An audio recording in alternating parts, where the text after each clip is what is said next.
In the time I'd known Michael Jackson, we'd touched on most aspects of his life, save for one, his relationship with children.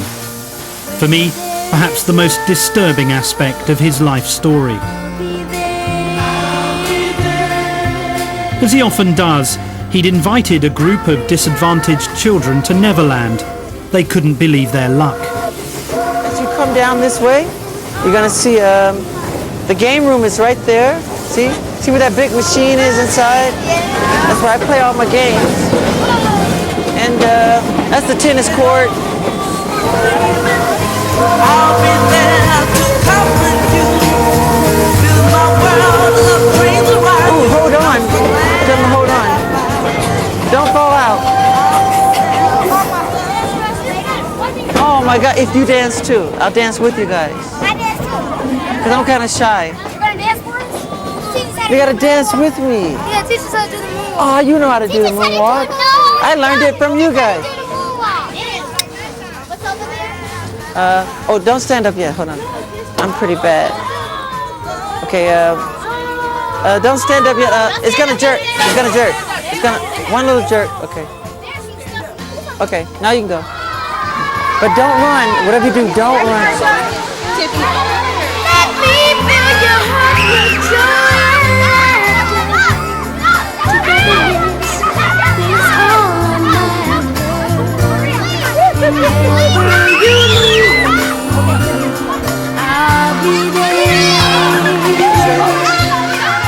He was evidently enjoying the company of the children, and they liked being there too. How about a snow cone? Oh, I buy them from companies around the world. I'm getting a roller coaster next to go over there. And roller coaster, do you have a water park? I'm gonna do that. I'm gonna build a water park on the other side of this mountain. You got a water park? No, we're going to. We're gonna build it. So you can come in your swimsuit. Michael, can we go on any ride? Yeah, sure. What the children wanted, they got, and everything was free. And for a day, Jackson got to be one of them. Can I have one too? She called it first and then you called it. Oh, me. Okay, here we go. Sorry.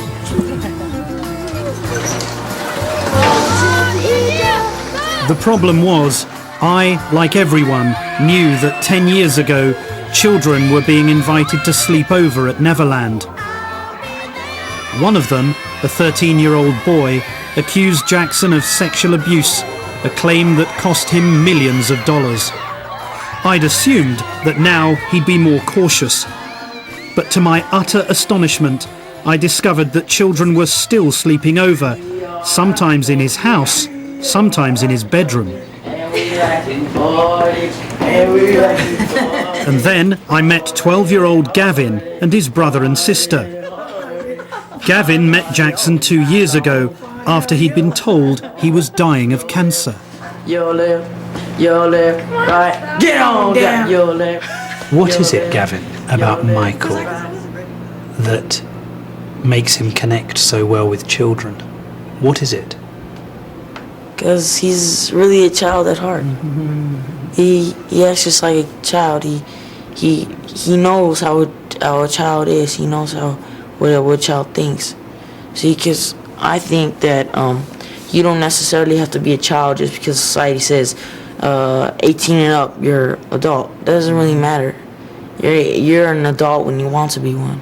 Isn't that great? Not sick at all. No more cancer. All gone. All gone. He's taller than me now. When they told him he was gonna die. Isn't that great? They told my parents to plan for his funeral because there was no chance. They told your parents to plan for his funeral. They told he wasn't gonna grow. He wasn't gonna be able to have kids. I got a growth spurt. He had growth spurts during chemotherapy. I went from 4'10" to 5'4". See? Medicine don't know it all, do they? According to Gavin, it was Michael's friendship and support that helped him beat the cancer.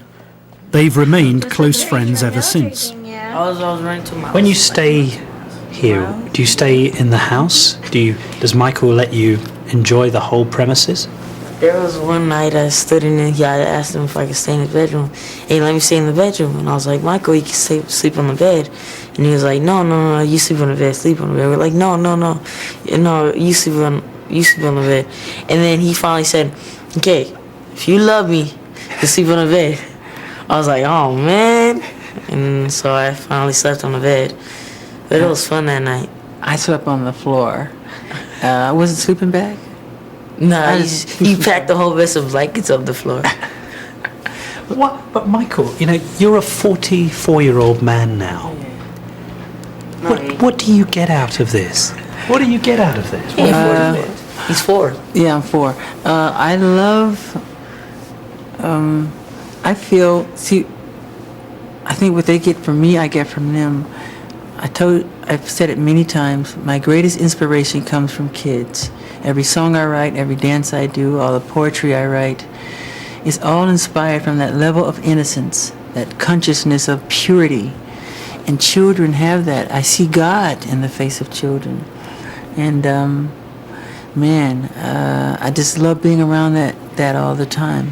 Are you guys still staying up late? Sometimes I call your house. It's so late. Oh yeah, but you tell me to call. You tell me to call late. We did. That was When one time. people That was hear one time. that children from other families have come and they've stayed in your house, they've stayed in your bedroom, Well, very few. but some have, and they say, is that really appropriate for a man, a grown man, to be doing that? How do you respond to that? I feel sorry for them because that's judging someone who wants to really help people. Why can't you share your bed? The most loving thing to do is to share your bed with someone. You know? You really think that? Yeah, of course. You're taking the position that you use every single night that you go into. You sleep, and you're sharing it with another. You say you can have my bed if you want. Sleep in it. I'll sleep on the floor. It's yours. Always give the best to the company, Like to him, I said, because he was going to sleep on the floor. I said, no, you sleep in the bed. I'll sleep on the floor. But haven't you got a spare room or a spare house here where he could have stayed? Yeah, but no. Yes, we have guest units, but whenever kids come here, they always want to stay with me. They never want to stay in the guest. And I have never invited them in my room. They always just want to stay. They say, can I stay with you tonight? I go, if it's okay with your parents, yes, you can. Were your parents happy that you were here with Michael? Yeah, my mom was all very, very, very happy. And I know they're happy because I was happy. Did they come with you? Yeah, most of the times, but I wasn't really with my parents. I was mainly with Michael. But they were happy that you were here? Yeah.